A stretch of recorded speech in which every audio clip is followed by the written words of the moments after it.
নমস্কার বন্ধুরা, কেমন আছেন? আশা করি সবাই ভালো আছেন। আজকে আমি বেরিয়ে পড়েছিলাম আমার বাজেট মিটিংয়ের উদ্দেশ্যে কলকাতা। শিয়ালদাতে নেমে একটা ক্যাব করে নিয়েছিলাম।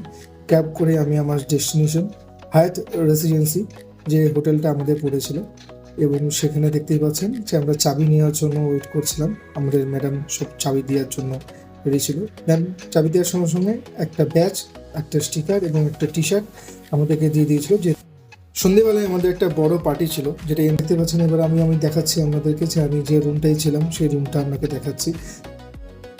এই আমি ঢুকে পড়লাম আমি যে রুমে ছিলাম সেই রুমে। তো এখানে কার্ডটা গুছিয়ে নিলাম যাতে ঘরে ইলেকট্রিসিটিটা চলে আসে। তো এখানে একটা আয়না দেওয়া ছিল এবং ওখানে হ্যাঙ্গার, এই পাশে একটা বেড যেটা দুজন আরামসেই শোয়া যাবে, বড় একটা জানালা। এই ভাইটা আমার সঙ্গে ছিল, সৌমেন। এবং এখানে একটা আয়না, বড় টিভি, এখানে হচ্ছে আপনার চা কফি করার একটা ছোট্ট সামগ্রী এখানে রাখা ছিল, এবং এইখানটা করে হচ্ছে একটা টেবিল এবং তার সঙ্গে বড় আয়না। এই হচ্ছে আমার ব্যালকনির থেকে ভিউ, যেটা পুরো রোডটা দেখা যাচ্ছিল। সামনে মেট্রো ছিল, ওই সামনে মেট্রো লাইন ছিল। এখানে একটা সোফা। তারপরে এবার চলুন দেখে আসি বাথরুমটা। তো সব ছিল, বাদ বাকি যা সামগ্রী থাকে সবই ছিল আর কি। এখানে কুমুদ এবং একটা শাওয়ার শ্যুট এখানটা করে বেশি। এই হচ্ছে আমার যে রুমটাই ছিলাম সেই রুমটা। এরপর স্নান করে নিলাম, কারণ আমাদের লাঞ্চের টাইম হয়ে যাচ্ছিলো। স্নান টান করে রেডি হয়ে আমরা এবার লাঞ্চের দিকে যাব। আমরা লাঞ্চ ব্যাঙ্কোয়েটে চলে আসলাম।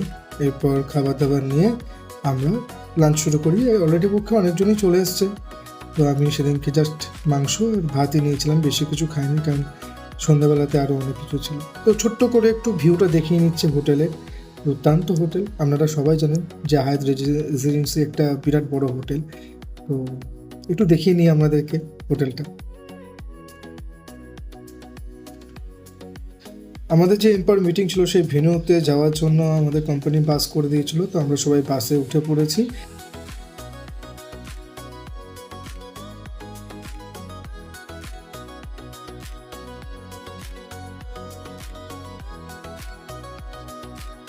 বাংলা সরণির একটি ব্যাঙ্কোয়েট, এই যে সেই ব্যাঙ্কোয়েটটা। আর এই হচ্ছে এন্ট্রি নিচ্ছি আমরা এম্পাওয়ারের। তো আপনাদেরকেও দেখাবো কেমন হয় এম্পাওয়ার। অনেক লোক, প্রায় 6 থেকে 7 হাজার ডক্টরেটিসের এমপ্লয় এই ভেন্যুতে থাকে। তো এখানে ডিজে বাজাচ্ছিল, এবং এখানে অনেক হাতে ট্যাটু করার জন্য আঁকছিল। এই ছিল বাইরের